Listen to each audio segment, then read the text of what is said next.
Gillian Thomas. I'm a museum consultant and I've been working in museums for a very long time across the world.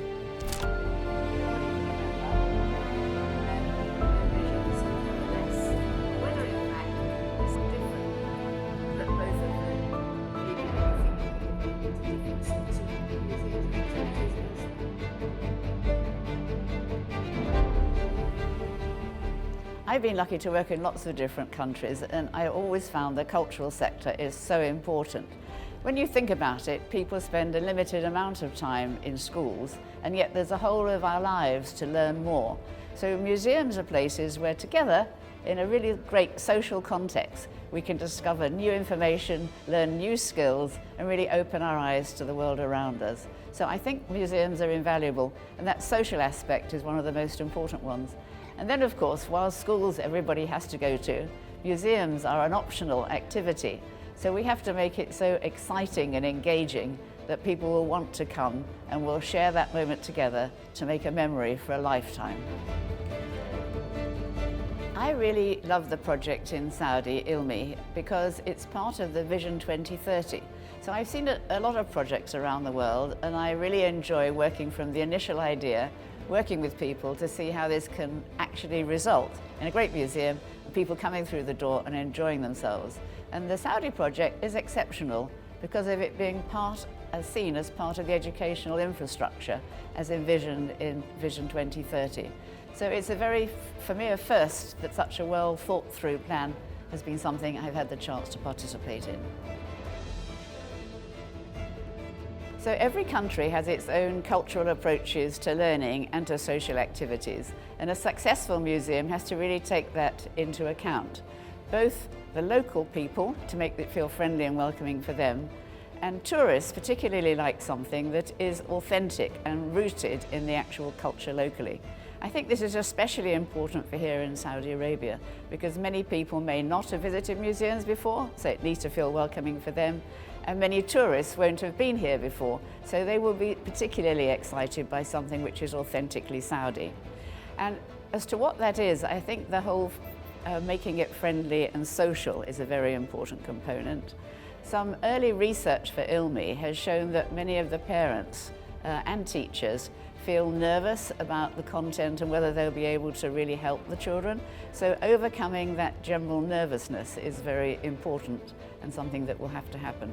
And then it's in all the detail, so not just the welcome that you offer, the seats that you can sit in, the food that you eat, the gifts that are available, all that makes the total experience. Every single thing matters to create that unique Saudi experience that will make people want to come again.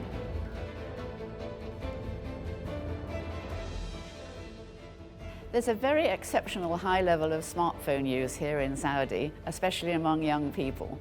And that's something that you really need to take advantage of. So museums have often been places where new technology has been presented, where you can engage with it in ways, learn how best to exploit it. And that's something that will continue to be important. However, people, especially parents, are really looking for social experiences with the real world where they can engage with their children and get them away from their smartphones for some time to share in something together. So the fact that you've got the smartphones mean that you've got much more potential for reaching people before they come. You can enhance the visit whilst they're there and you can continue the experience afterwards. But nothing should take away from the fact that this is a real experience with real material and something that they can create an image for the lifetime. So I used to work in Paris, and I found that wherever visitors came from all over the world, they wanted to go and see the Mona Lisa. So for me, every museum should be looking to create that Mona Lisa moment. So one of the major challenges is going to be finding people to work in the museums and training them to be able to do it. It's a relatively little experience in Saudi. I think there are ways of integrating Saudi nationals in every aspect of the work, particularly in the development stages, so that by the time you open, you don't just have the floor staff and the operational people, but that people have also participated in everything from like the food development through to the gifts that are in the store and obviously the exhibitions and the programs. There's a lot of opportunities for learning, and I think you'll end up with some brilliant people once they've had their training. I've worked in museums for many years now, and I really recommend it as a career. But my first job when I was growing up, I thought I'd love to be a hairdresser because it seemed immensely glamorous at the time. However, after a short trial of that, I decided it wasn't for me. And after university, I went into teaching because I wanted to kind of give back to the community and encourage that lifelong love of learning. But for many people at schools, they're not necessarily the thing that works the best. And museums are wonderful places for people to have a new opportunity that exists throughout their life, to enjoy learning, to discover new interests and new skills. And it's a place where you can work with just this amazing variety of people. So once I'd found a job there, architects, designers, education people, technology people, marketing people, everything.